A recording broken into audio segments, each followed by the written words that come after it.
Los Angeles. La ville est gigantesque. D'ordinaire, c'est une ville qui s'expérimente surtout en voiture, elle est conçue pour ça, mais il est quand même possible de se débrouiller uniquement avec les transports en commun. Le tout, c'est d'avoir un point de chute bien central, c'est pour ça que j'ai pris un hôtel, le Freehand Hotel, qui est en plein cœur de downtown, à côté des principales lignes de métro. Et de là, il y a énormément à voir, tant au niveau des musées que de l'architecture, beaucoup d'art déco évidemment, les anciennes salles de cinéma, énormément d'endroits très diversifiés pour manger, avec une très bonne cuisine mexicaine. Et on peut même faire de la randonnée dans le Griffith Park qui regorge de chemins accessibles depuis le Hollywood Boulevard.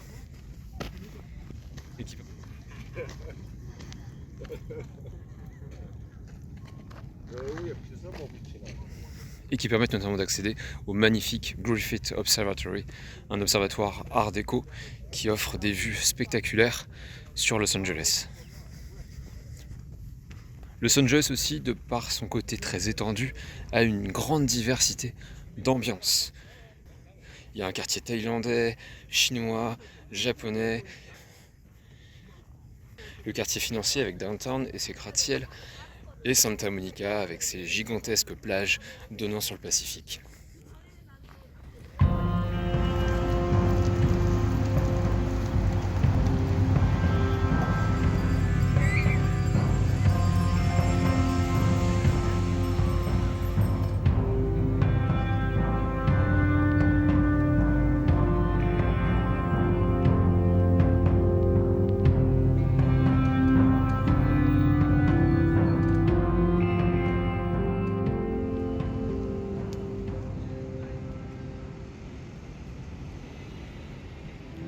Aujourd'hui, visite des studios Universal et Warner Bros situés dans la ville de Burbank, à côté de Los Angeles. Le tour des studios Warner permet vraiment de visiter le backlot des studios, donc les studios de tournage, avec différents quartiers représentant des villes comme New York, Paris ou Chicago, ainsi que des décors intérieurs conservés de différentes séries comme Friends ou Big Bang Theory.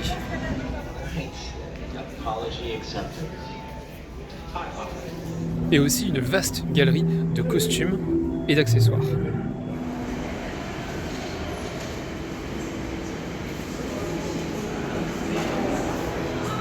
Et à une trentaine de minutes de là se trouvent les studios Universal.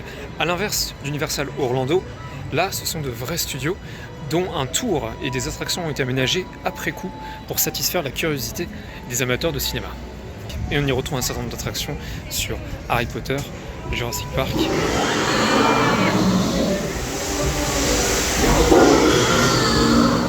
La Momie, Transformers. Et le cœur de la visite, c'est surtout le studio tour qui dure près de 45 minutes et qui nous transporte dans les studios Universal à travers différents décors issus de films et de séries, toujours en activité.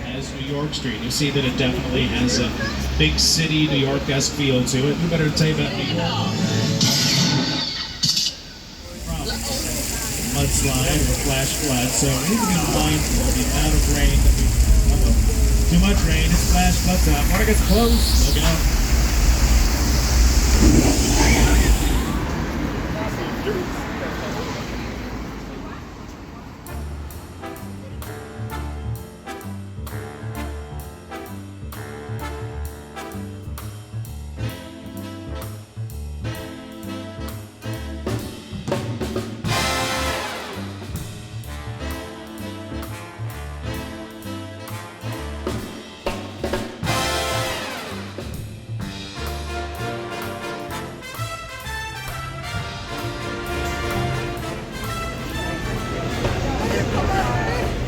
Je profite de mon passage sur le Hollywood Boulevard pour me faire une séance au Chinese Theater, qui est un des grands théâtres mythiques de Los Angeles et qui a notamment vu l'avant-première du premier Star Wars en 1977. Il dispose du 3e plus grand écran géant des États-Unis et là je vais voir le film Nope de Jordan Peele.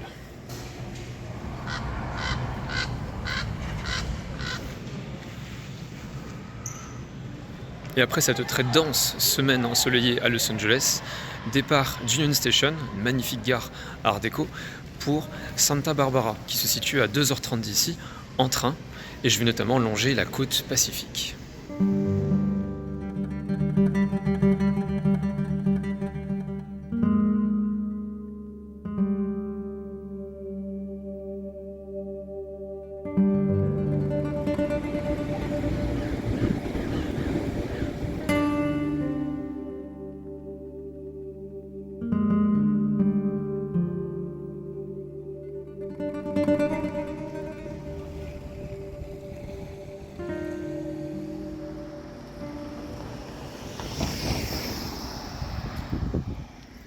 Arriver à Santa Barbara après une semaine passée à Los Angeles est vraiment un choc.